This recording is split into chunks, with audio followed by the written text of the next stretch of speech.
क्या तीनों देव महादेव, ब्रह्मा और विष्णु जी का हाथ है कुंभ मेले के पीछे? आखिर ऐसा क्यों माना जाता है कि कुंभ मेला इन त्रिदेव की वजह से ही बना था? चलिए आज की इस खास वीडियो से उठाते हैं पर्दा। आप देख रहे हैं महादेव दर्शन। दोस्तों, इस साल 2021 में मकर संक्रांति के शुभ पर्व पर पहला महाकुंभ स्नान होगा और महाकुंभ मेले का आरंभ हो जाएगा। कुंभ मेले का इतिहास कम से कम 850 साल पुराना है। कुछ दस्तावेज बताते हैं कि कुंभ मेला 525 बीसी से शुरू हुआ था। कुंभ मेले के आयोजन को लेकर कुछ विद्वानों में अलग अलग और अनेक प्रकार की भ्रांतियां हैं। वैदिक और पौराणिक काल में कुंभ और अर्ध कुंभ स्नान में आज जैसे प्रशासनिक व्यवस्था का स्वरूप नहीं था।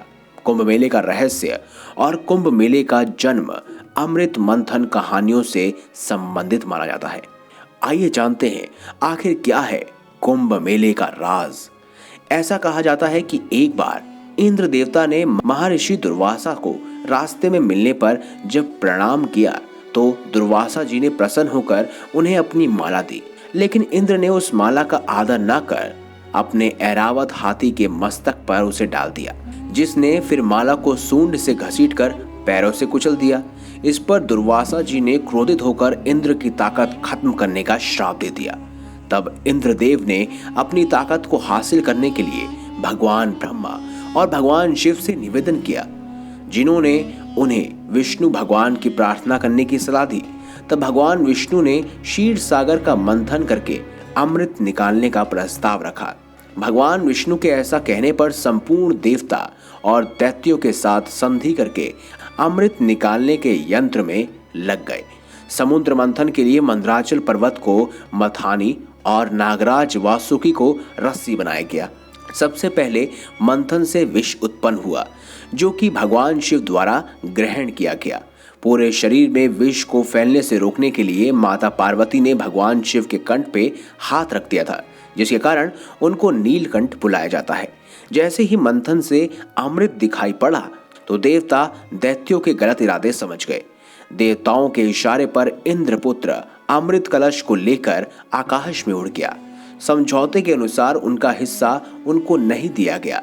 इस वजह से दैत्यों और देवों के बीच 12 दिनों और 12 रातों तक युद्ध होता रहा। इस तरह लड़ते लड़ते अमृत पात्र से माना गया है कि इस स्थान पर रहस्यमय शक्तियां मौजूद है। इस तरह लड़ते लड़ते अमृत पात्र से अमृत 4 अलग अलग स्थानों पर गिर गया।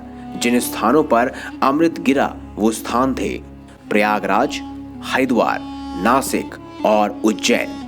तब से ये माना गया कि इन स्थानों पर रहस्यमय शक्तियां हैं और इसीलिए इन स्थानों पर कुंभ मेला लगता है। देवताओं के 12 दिन मनुष्य के 12 साल के बराबर हैं। इसीलिए इन पवित्र स्थानों पर प्रत्येक 12 वर्षों के बाद कुंभ मेला लगता है। इसके अलावा कुंभ पर्व 4 हिस्सों में बटा हुआ है। अगर पहला कुंभ हरिद्वार में होता है तो ठीक उसके 3 साल बाद दूसरा कुंभ प्रयाग में होगा, और फिर तीसरा कुंभ 3 साल बाद उज्जैन में, और फिर 3 साल बाद चौथा कुंभ नासिक में। ठीक इसी तरह 4 कुंभ पर्व को मिलाकर 12 वर्ष हो जाते हैं।